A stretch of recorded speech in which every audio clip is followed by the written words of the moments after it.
আর কোনো কিছু হলে প্রথমে আমাকে জানাবে, তারপর আমার উত্তর শুনে যদি কোনো ডাউট থাকে আমাকে সেটাও বলবে। শুধু শুধু ভুল বুঝে লাভ আছে? এখন তাহলে উল্টা পাল্টা চিন্তা বাদ দাও। আফরান একটু ঝুঁকে তৃণাকে বলল, কি বলেছি বুঝেছ? আমার ঠান্ডা লাগছে, আমি উঠব। ঠিক আছে, যাও। তৃণার সাথে আফরান ও পানি থেকে উঠল। আফরানের গায়ে সাদা শার্ট থাকায় ভিজে শরীরের গঠন আকৃতি সবটা বোঝা যাচ্ছে। তৃণার ও শরীরের সাথে সব লেপ্টে আছে। খাবার টেবিলে সবাই বসে চুপচাপ খাচ্ছে, কারো মুখে কোনো কথা নেই। সবাই খাচ্ছে। আফরান আসার পর কেউ কোনো কথা বাড়ায়নি। তৃণা দ্রুত খাওয়া শেষ করে উঠে যেতে নিলেই আফরান বলে উঠে, খাওয়া শেষ? হ্যাঁ, এই তো শেষ, বলে চেয়ার সরিয়ে যেতে নিলেই আফরান ওকে বাম হাতে হেঁচকা টানে নিজের উরুর বসিয়ে দেয়। তৃণা কাঁপছে, লোকটা কি পাগল নাকি?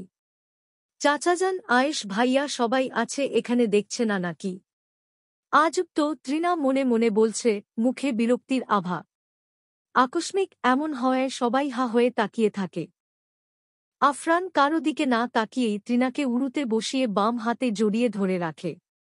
তৃণা এই মুহূর্তে কিছু বলতেও পারছে না, বসে থাকতেও পারছে না, কি করবে সেটাও বুঝতে পারছে না।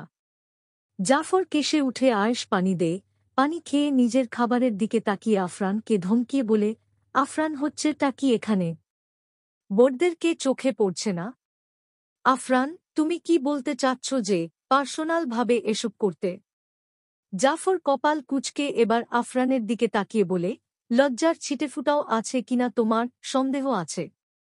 তৃণাকে ছাড়ো বলছি, এটা কেমন অভদ্রতামি?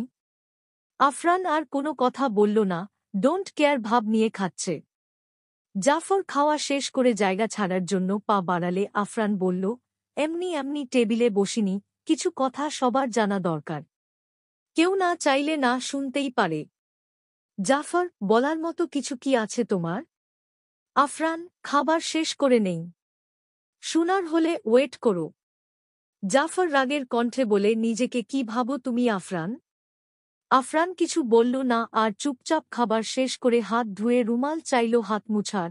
একজন সার্ভেন্ট সামনে এগিয়ে এসে রুমাল দিল। আফরান তৃণার হাতে রুমালটা দিয়ে বলল, মুছে দে। তৃণা কপাল কুঁচকায়।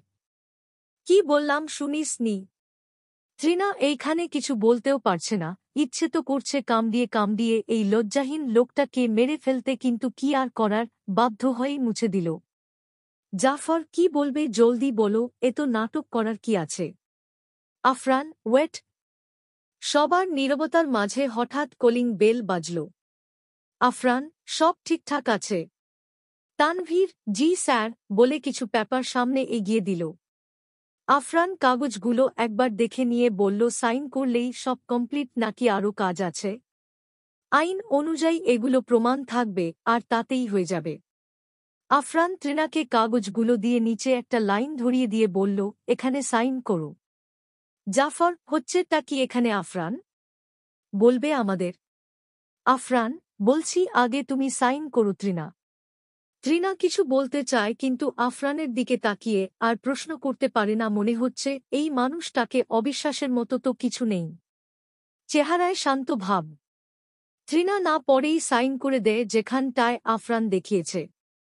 তৃণা সাইন করার পর আফরান সাইন করে তানভীরকে জিজ্ঞেস করে আর কিছু। আফরান নিচের কাগজগুলো একবার দেখে নিয়ে তার বাবার সামনে দিয়ে বলল, এখানে সাইন করো।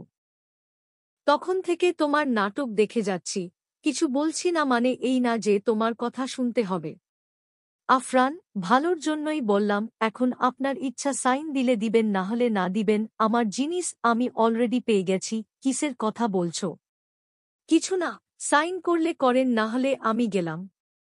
আয়েশ, আহ বাবা, আমি দেখেছি পেপারটা, তেমন কিছু না, সাইনটা করে দাও ভালো হবে। জাফর একটু কপাল কুঁচকে বলল, আগে বলো কিসের কাগজ এটা?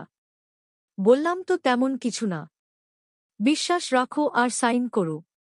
আয়েশ একটা বুঝদার ছেলে, এটা এতদিনে সবাই জানে। জাফর ও আর কথা না বাড়িয়ে সাইন করে দিলেন। আয়েশ এবার নিজে ও সাইন করে দিল।